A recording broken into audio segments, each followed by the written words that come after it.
I walked in expecting a simple dinner. The scent of my mother's cooking, familiar, warm, should have been comforting. Instead, it felt like a trap. She smiled, but there was something in her eyes I hadn't seen in years. "You will pay for your sister's wedding," she said, matter of fact. "We have decided." I laughed more out of disbelief than humor. For a brief second, I almost agreed, imagining myself writing a check, smiling through the awkward social obligation. But then my sister spoke, sharp and deliberately.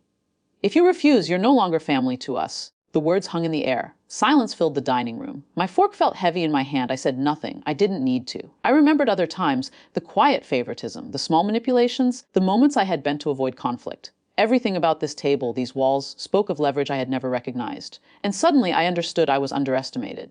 I left dinner without a word. Outside, the evening air was cool, almost neutral. My mind raced not with anger, but with clarity. The situation demanded patience, not impulse. I had no intention of humiliating anyone, no desire for dramatics. The plan would be subtle, controlled, entirely psychological. Over the next 2 weeks, I carried on my life as usual. I didn't mention the dinner.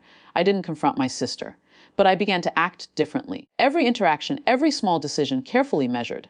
In professional spaces, in social circles, I observed, positioned, and let things unfold. I noticed the minor cracks in her confidence, the reliance on others' assumptions. I never pointed fingers. I never raised my voice. The consequences grew quietly, inexorably, until one day she faced an unavoidable setback, a missed opportunity, a public embarrassment, a professional misstep that wasn't a punishment I delivered, but a natural result of choices she had made while assuming her leverage was absolute. I watched, detached yet aware. The authority, social, professional, or legal, made the shift undeniable. She realized too late that control had moved. But there was no scene, no confrontation, no theatrical revenge. Only the subtle recognition that the balance had changed. And I realized something else. I felt no triumph, only a quiet satisfaction that I hadn't compromised myself. No celebration, no gloating. Just a restrained sense that my dignity remained intact. Family gatherings changed after that. I wasn't excluded, nor was I openly embraced. The tension lingered, silent but palpable. The roles had shifted, though unspoken. I had chosen self-respect over coerced loyalty, and that choice resonated more deeply than any fleeting vindication. I reflect on it often.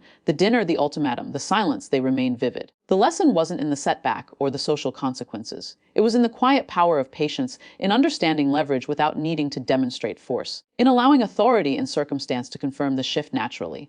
In the end, I walk through life differently. I no longer laugh at impossible demands. I listen, observe, calculate, and act only when the moment is right. Some relationships never recover, but I carry no resentment, only a calm awareness that my choice was mine alone. And that, in its own restrained way, is victory.